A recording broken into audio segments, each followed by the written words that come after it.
guys, and welcome back to another Unfiltered Gamer board game review. Today's game up on the tabletop is Grendha, Search for Lost Triumphs. It's a 2 or 4 player game in which you're going to go head to head as either 1v1 or 2v2 in the game of Grendha, which is based on this territory, and you're trying to gather resources, you're trying to guard these areas, and you're trying to gather leaves, the most important part in the game, these leaves here, which will give you passive benefits. Each player is going to select a specific character, which is based on one of the children from Anoru, who is basically this guy who went and climbed the highest peaks in this world, met Grendha, and then his children kind of basically wanted to fight for control of this area here, and you're playing as one of them. Whether or not you're teaming up is up to you based on whether you're playing 2 or 4 players.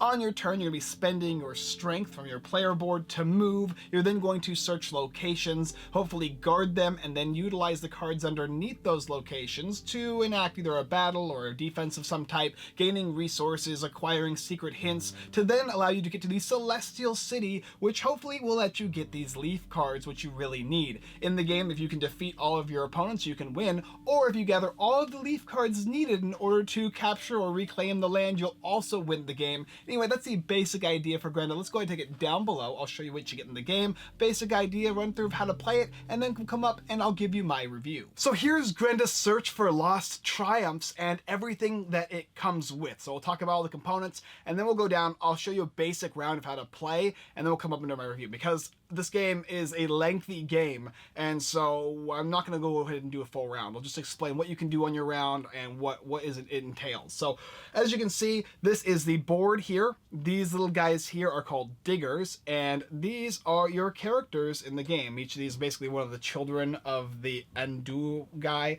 and they are basically the head faction leaders for each of the areas. There's player boards here for each of the people playing the game, and you're playing either 2 or 4 players. Each of the player boards represents a specific color in the top right hand corner, and it also will indicate a specific area on the board. Depending on who you're playing with in a 2-player game, your opponent will have to play with one of the other opposite factions.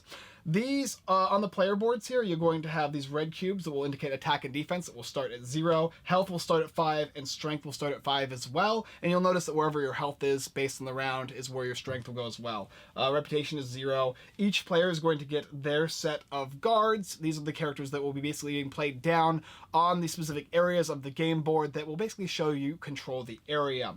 You're also going to get 20 of each of the currencies, and there's quite a few different types of currency. You're going to have wood, gold, you're going to have these, I guess these are crops here, and then there's silver, and then there's some other one here called thallium or thalanium or something like that. But those are the 5 different types of currencies, 20 of each, and you can basically denote how you want to do it, whether it be 5 ones, and a 10. However, it doesn't really matter. It's up to you. You'll be doing the change. These are leaf guide cards that will go in the middle of the board here. You shuffle them up and place them there. These are what are going to allow you to get leaf cards here, which won't be shuffled. It'll go from 1 to 36, and you're going to be drawing them as you acquire these cards and go to the specific areas they tell you to go.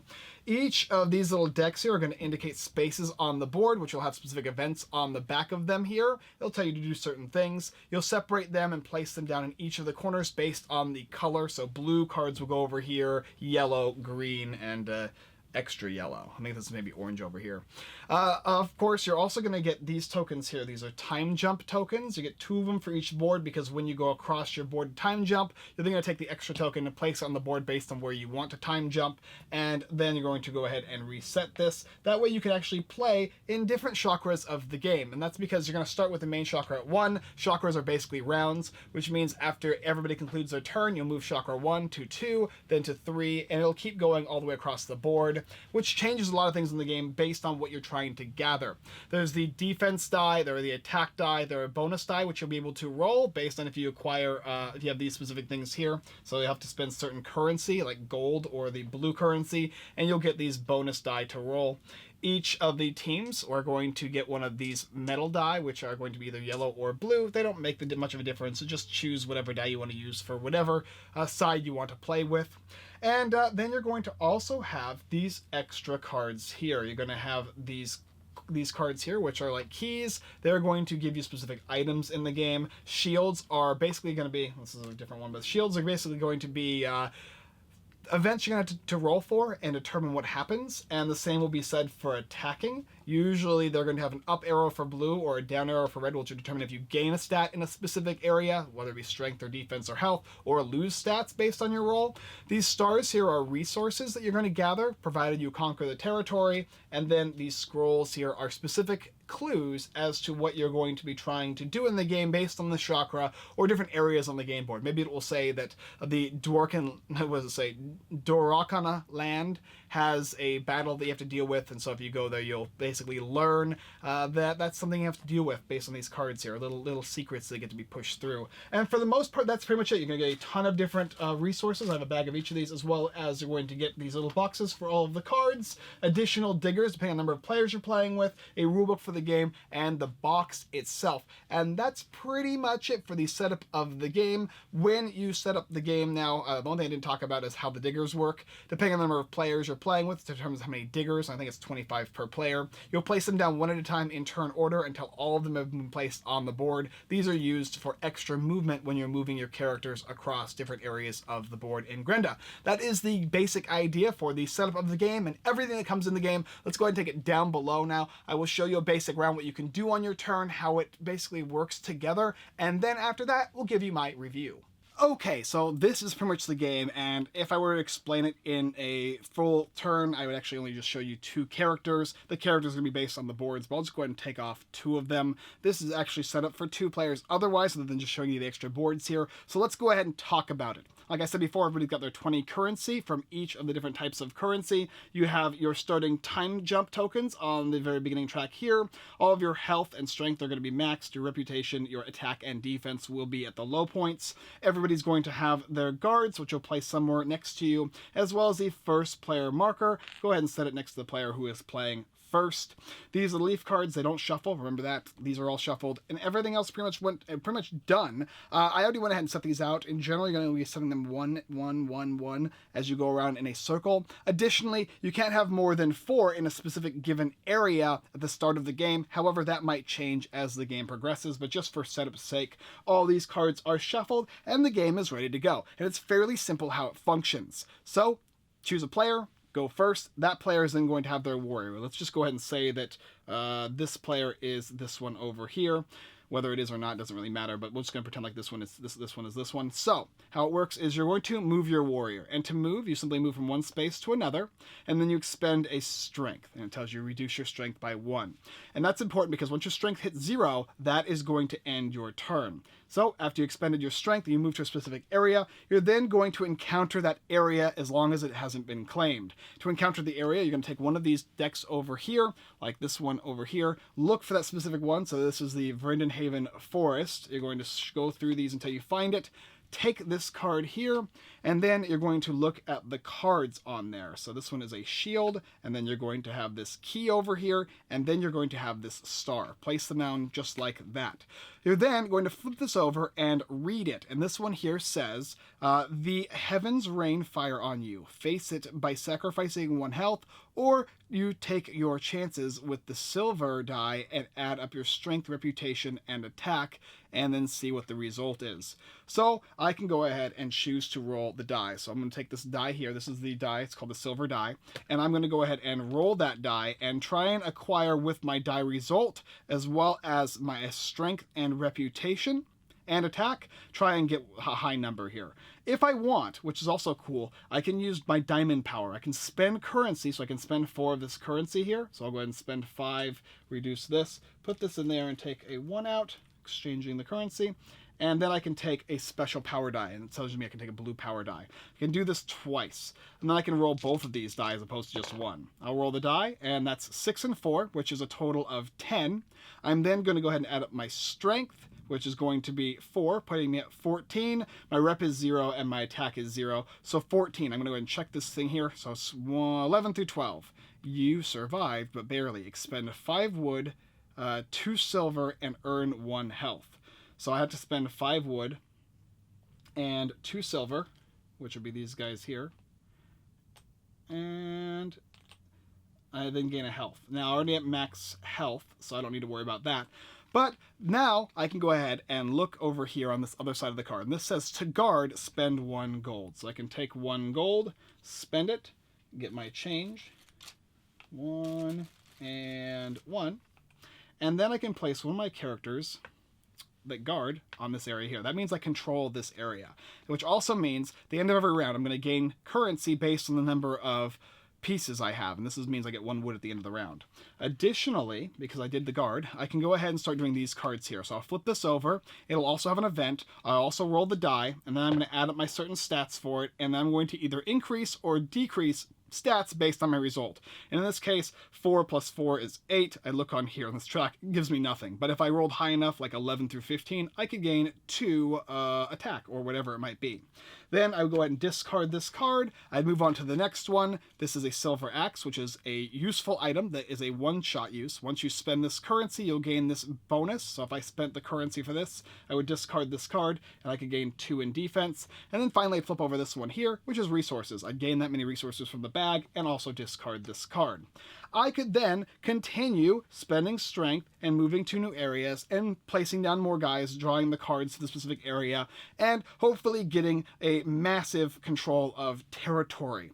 Now, if a territory was controlled, for instance, and I was over here, and I did move on to here, I would actually do a battle, and battle's pretty simple as well. It's going to be based on your attack comparatively to your opponent's defense. So they would roll their die, you would roll yours, apply any modifiers, and apply any bonuses from leaf cards. And then you are going to either, loser is going to either lose a strength. If they have no strength, they will lose a reputation. If they have no reputation, they will lose HP. And why is that important? Because when your HP hits 0, you're out of the game, and if everybody's HP hits 0s but yours or your team's, you will win. Additionally, at the beginning of every round, when you reset after everybody's done expending their strength, you're going to reset your strength based on your health. So you move this up here based on whatever your health is. So keeping your health up high is very, very important. And that's how it works. If you do defeat a person in an attack, you're going to gain their card and or leaf cards that are associated with that specific area. You can also choose to guard it. And that is one way in which you're going to be able to control certain areas of the board and gain specific things that you will need, because these leaf cards are also important. Speaking about leaf cards, let's go ahead and talk about that as well. When you're on an outskirt area from the leaf guide area, you can spend currency, 10 plus the number of chakra, which is rounds. So in this case, if it was round 1, you would spend 10 currency plus 1, which is 11 of each of the currencies to draw a leaf guide card, which look like this. And when you look at this, you're going to look at it based on the board, and then you're going to associate the area in which is highlighted on the board. And what you're going to want to do is go to that area. And if you go to that area, you're then going to be able to turn this card in to gain a leaf card. And leaf cards will give you specific benefits. Like this one says that you can basically reroll your attacks against an opponent. And of course, as you go throughout these cards here, they're going to get more and more powerful, up to the very point where the last one says something like the element powers are your elemental powers are absolute. You can use 2 diamond dice as long as this leaf does not leave your side, which are these guys here. It's very, very, very powerful. Diamond dice are really, really useful because you don't have to spend any currency for it. The last thing I want to talk about really is basically that you're going to be moving along the board, like I said, expending strength, but when you're on certain areas with these digger guys, you can move additional spaces. So in this case, when I want to, if I spent 1 strength to move, for instance, and I move to here, I would use one of my diggers to continue my movement, so that I can move 1 more time without expending a strength. And on my next time I want to spend a strength and move again, I could take all the diggers here, and then I can go ahead and move again, dropping 1, moving all the way across the board. So that's really, really relevant as to how you can move across the board rather quickly and how you want to set up your diggers around the map. Obviously, as the game progresses, you're going to be spending more and more to get these specific cards off the top of the deck to allow you to get these leaf cards. Additionally, there's certain things in the game that are going to pop up based on these cards here. These are all like hidden specials that you can learn about, whether it be you can gain a free one of these guys here, or it tells you something about the map in some way, or it says on the 7th chakra, if you are there, you're going to be able to do a specific thing, whether it be get this, or get a leaf card, or steal something from somebody else. So that brings into time warping. And time warping is pretty simple. It's going to cost you 1 of each resource to move all the way across this board each time you do that. So 1, 2, 3, 4, 5, 6, 7 of each resource, dropping that there. At any point on your turn, you can then go ahead and take this guy here and place it down on this chakra area. Maybe you want to go to the 20th chakra, which goes into the future. That time jumps you. This pushes you down, and then you're going to go ahead and lose, I think it's a strength and a health. And when you do that, you're then going to be able to be on this chakra, which is going to help you in certain ways based on certain cards here.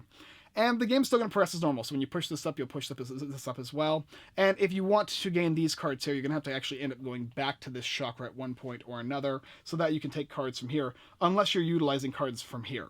And that's pretty much the idea of Grendha. That's the basic idea of it. Let's come up and I will discuss the game with you, give you my pros and cons for it, and then whether or not you should pick it up. Let's go. Searching for the Lost Triumphs with Grendha. Okay, so let's talk about the game. And the first thing I want to talk about is the game is pretty long, right? You're attempting to get all the leaf cards, and to do that you need to do a specific thing that gets you one of these little leaf guide cards, and from there you need to go to a specific area and then complete that area's task or defeat something there. Maybe your opponent has that area, and then you get the leaf card. Other ways you can get leaf cards is by defeating your opponents that have leaf cards in the areas they control and take that from them. All the leaf cards have their own passives, which do some pretty cool things.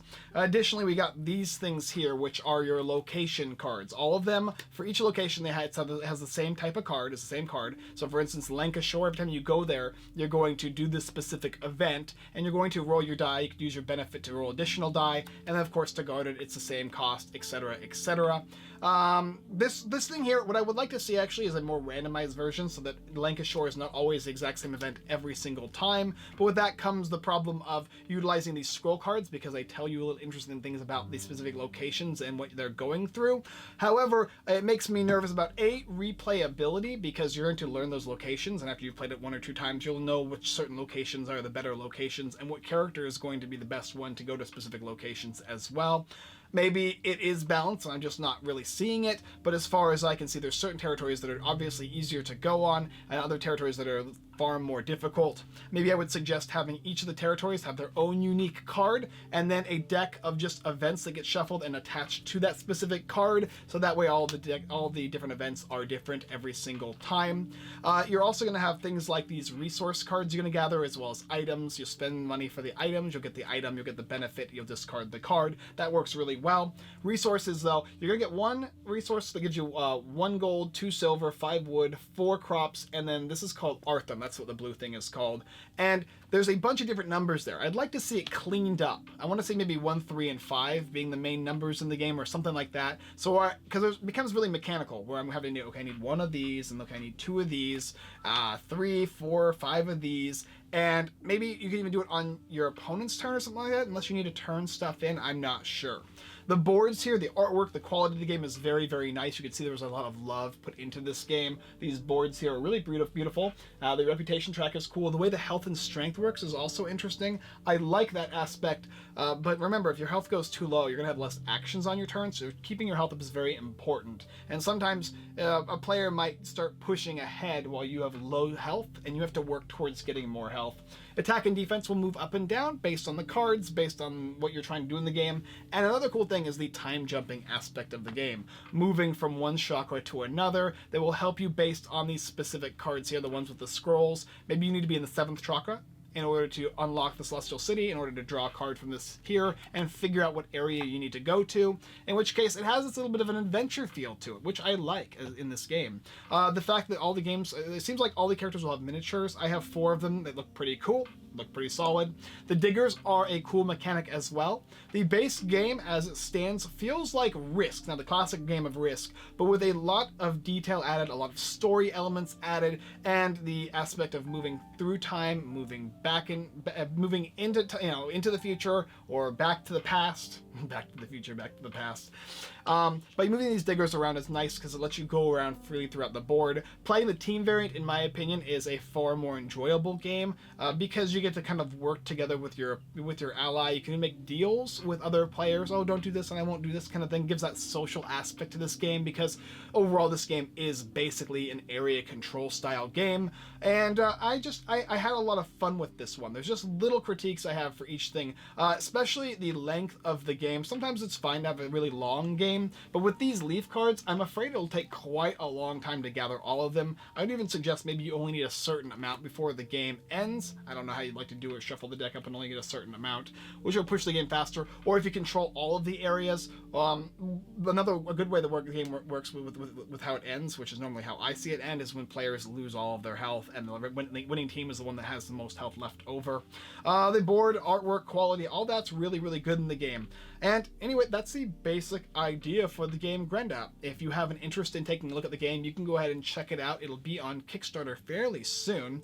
I think for the most part, people who like a strategic tactical war game that has elements of area control, a little bit elements of RPGs, and they don't mind a longer game, will probably enjoy this title. For us, it was like right down the middle. I just think there's some things that need to be fleshed out more. And from when we first got the game to when we have it had it now, we've actually seen the rules implemented and changed. So it's very, very likely that what I'm talking about now might not be might be different or changed in the future. But as it stands, this is basically how the game plays. Either way, though, it's up to you whether you want to pick up this one. Grendha, the Search for Triumphs. Go ahead and take a look down below in the description if it's something you'd like to pick up. All right, guys, thanks for watching another Unfiltered Gamer board game review. If you like this video, like, subscribe, and comment. Hit that notification bell button. It lets you know when we make more videos. We do a lot of Kickstarter content, and we greatly, greatly appreciate all of your support.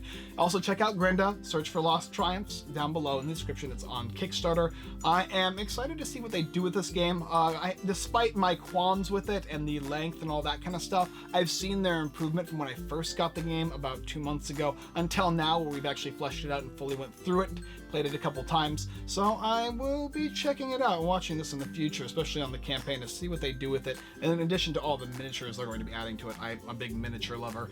All right, guys, thank you so much for watching. If you like this, go ahead and check out unfilteredgamer.com. Tons of blog posts, giveaways, Kickstarter lists, and more. We're giving away games on the site. There'll be one up shortly, probably by the end of this month here, as well as checking out our friends at everythingboardgames.com, the giveaway geek, and Show Me How to Win. 3 great channels you can take a look at and giveaways. They do more content, even more than my own website.